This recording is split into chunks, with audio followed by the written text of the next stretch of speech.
Hello everyone, আসসালামু আলাইকুম। স্বাগতম আজকের ভিডিওতে আমরা দেখব কিভাবে ব্রিলিয়ান্ট অ্যাপসে রিচার্জ করতে হয়। তো বেশি কথা না বলে চলুন শুরু করে আজকের ভিডিও। আর হ্যাঁ, যে কথা না বললে নয়, আপনারা যারা আমার চ্যানেলটিকে এখনও সাবস্ক্রাইব করেননি অবশ্যই সাবস্ক্রাইব করে পাশে থাকা বেল আইকনটি বাজিয়ে দিবেন। তো চলুন শুরু করি আজকের ভিডিও। প্রথমে আমরা ব্রিলিয়ান্ট অ্যাপসে যাব, তারপর এখান থেকে আমরা সেটিংস আইকনে আসব। সেটিংস আইকনে আসার পরে আমরা এখানে দেখতে পাবো মাই ব্যালেন্স। এই মাই ব্যালেন্সে আমরা ক্লিক করব।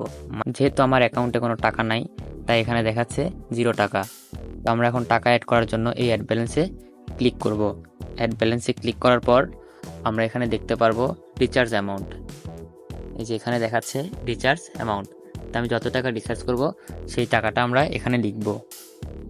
তো আমি যেহেতু 20 টাকা রিচার্জ করব তাই 20 টাকা লিখে যে রিচার্জে ক্লিক করব। তারপর এখানে আমরা দেখতে পাচ্ছি অনেক ধরনের পেমেন্ট মেথড আছে, বিকাশ পেমেন্ট বা নগদ। আপনি ইচ্ছা করলে কার্ডের মাধ্যমে পেমেন্ট করতে পারবেন। তো আমি বিকাশ পেমেন্টের মাধ্যমে পেমেন্ট করব। তো আপনারা অবশ্যই বিকাশ পেমেন্টের মাধ্যমে পেমেন্ট করবেন, তাহলে বিষয়টি সহজ হবে। তো আমি বিকাশ পেমেন্টে ক্লিক করে দিলাম। কিছুক্ষণ সময় লোড নেওয়ার পরে এখানে আমার বিকাশ অ্যাকাউন্ট নাম্বার দিতে বলতেছে। তো আপনি যদি কোনো দোকান থেকে দেন সেই দোকানে যে নাম্বার থেকে আপনি লোড নেবেন বা রিচার্জ করবেন সেই নাম্বারটি দিয়ে দিবেন। তো আমি আমার নাম্বারটি দিয়ে দিচ্ছি। তো নাম্বারটি দেওয়া হয়ে গেলে এই যে কনফার্ম অপশন, এই কনফার্ম অপশনে ক্লিক করে দিবেন। কনফার্ম অপশনে ক্লিক করার পর কিছুক্ষণ লোড নেবে। যে নাম্বার থেকে আপনি টাকা নেবেন সেই নাম্বারে 6 ডিজিটের একটা কোড আসবে। তো এখানে যে 30 সেকেন্ড সময় দেয়, এই 30 সেকেন্ডের ভিতর কোড আসবে। অটোমেটিক আমার কোডটা চলে আসছে, আমি কপি করে নিলাম। কপি করে নেওয়ার পরে আমি এখানে কোডটি বসিয়ে দেব। বসিয়ে দেওয়ার পর আমি এখান থেকে কনফার্ম অপশনে ক্লিক করে দিলাম।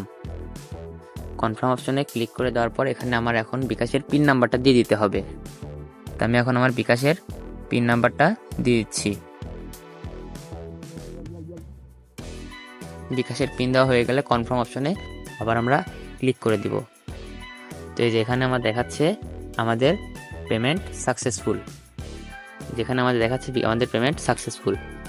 তো আমরা এখন যদি ব্যাক করি, এখান থেকে ব্যাক করার পরে আমরা যদি আমাদের অ্যাকাউন্টে যাই, অ্যাকাউন্টে যাওয়ার পরে এখানে আমরা দেখতে পাচ্ছি আমাদের এখানে দেখাচ্ছে, এই যে আমাদের এখানে দেখাচ্ছে 20 টাকা। আমাদের অ্যাকাউন্টে এখন 20 টাকা, যেহেতু আমরা রিচার্জ করেছি তাই 20 টাকা আমাদের অ্যাকাউন্টে শো করতেছে। তো এই ছিল আজকের ভিডিও। দেখা হবে পরবর্তী কোনো ভিডিওতে। ততক্ষণ ভালো থাকেন, সুস্থ থাকেন। আল্লাহ হাফেজ।